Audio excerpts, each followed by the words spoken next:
Now let's cut and fix the architrave. Because of the knuckle of the hinge, we have to set them away from the edge of the door liner. Mark which way your mitre is going to go. That's for the knuckle. Again for the knuckle. Cut your first piece to length with your Studhawk 90.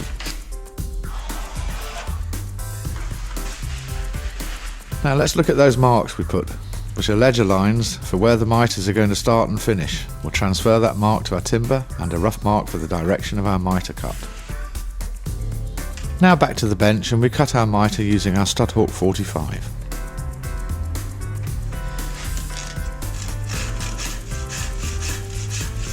When you get to the end of the architrave, make sure you slow down the cut so that you don't get a big tear out splinter. Slowing down. Now we need to cut the adjacent mitre. We do this by turning the timber over and cutting the mitre on the reverse. As you can see, when we've cut it, I'll twist the timber and the tool. That forms your adjacent mitre. That way. So when we go to the right hand mitre, the tool's used normally off of the square edge, top edge, and we cut the opposite side. Yep. So back to the bench, and we're going to turn the timber over to cut the left hand side first. We'll need a bit of wood to grab onto and for the tool to sit on, so we cut this left side first on the reverse side. As you can see, turn it over and the mitre's the correct way. Just to recap, here's your guide. That's how we achieved the cut on the left. Turn it over and up to the other side to achieve the opposite mitre. Nice and simple with the Studhawk 45. So now mark your architrave to length for the head and a rough directional mark for the direction of your mitre so that you don't get confused. Now we can cut the final mitre for the head.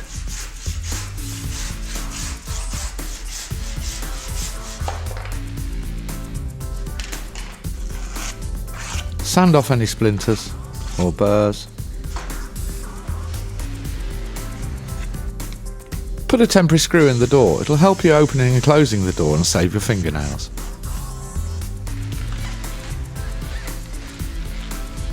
Here's our gap for the carpet. I'm going to let the plywood represent the underlay and a carpet sample from an old carpet book. We'll just test that. There you go, perfect gap for carpet. To fix the architraves we'll need a line of panel pins here. This is to fix into the door frame.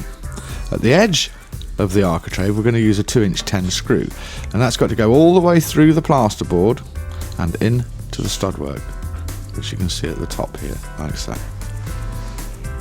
Let's space our screws evenly so that the architraves pull up nice and tight and neat. So I think this length of piece we're going to have 4 screws. Even, even, even. We'll drill and pilot these on the bench. We don't want to have to be drilling in situ. It's much easier to do this on the bench before you fix it. To save the bench, use a scrap piece of wood underneath. You don't want to spoil nice furniture.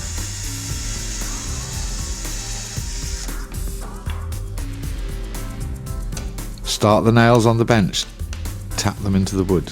You'll need to do this because you'll need an extra hand for fixing. Never nail into a knot, the knot just explodes. Pick nice straight grain, put your oval wire through.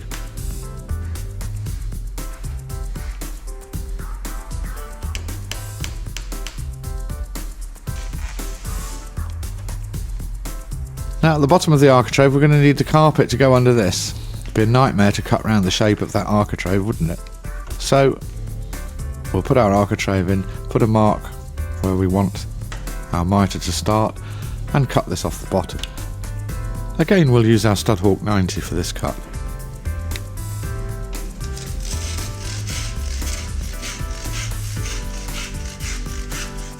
Nice, smooth, gentle, easy action, like rubbing the palms of your hands together.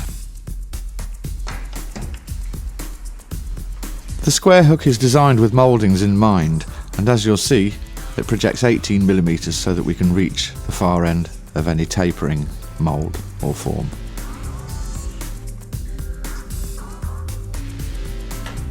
Mark the sides of the door frame on the head with an even space to the mitre on each side. Then you know you'll be centering it nicely.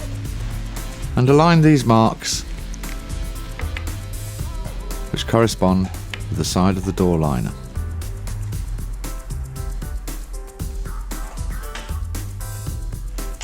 Hold the head firmly in position and fix the first 2 nails, one at either end, then the middle.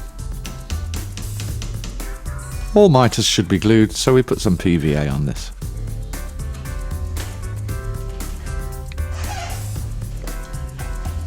Hold the upright firmly in position, align the mitre, squeeze together tightly. You should see a little squidge of glue come out when it's nice and tight. Put your first top nail in, then drive the rest of the nails home.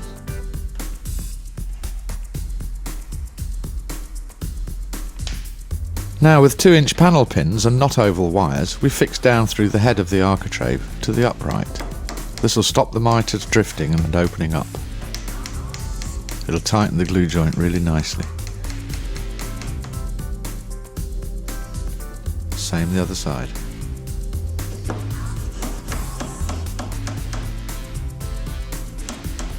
Now as you'll see on this side, our mitre's drifting and bulging out slightly, but if we pinch them together and hold the faces flat, then put the panel pin in, we'll cure that problem. Punch the nails home, ready for filler.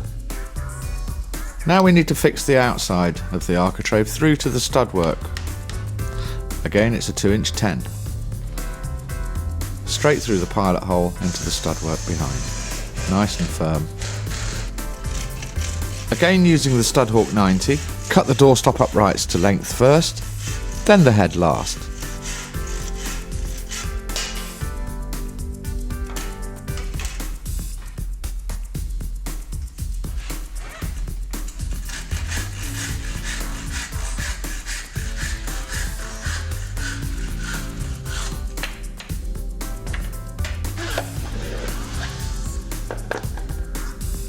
The head will always hold the uprights apart like so.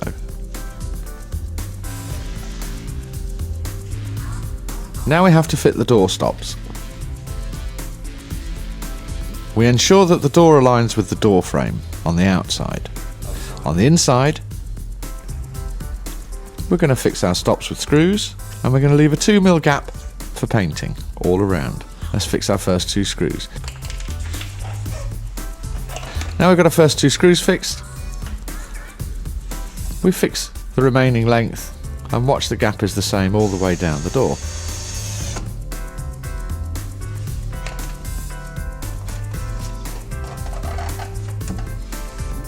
Repeat this process on the hinge side, ensuring that the door stops are tight up against the packer.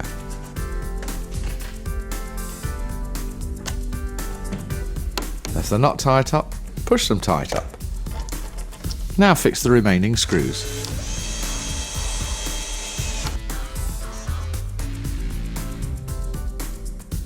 Now we need to cut 2 skirting blocks to the rear of our stud wall, above the foot. The amazing new Stud Hawk saw guide set. There are 2 Stud Hawks in the pack. The Stud Hawk 90 makes cutting square simple, and those difficult miters, the Stud Hawk 45 makes them a piece of cake. The Stud Hawk helps keep your fingers safe and save time squaring a line. Get your Stud Hawk saw guide set today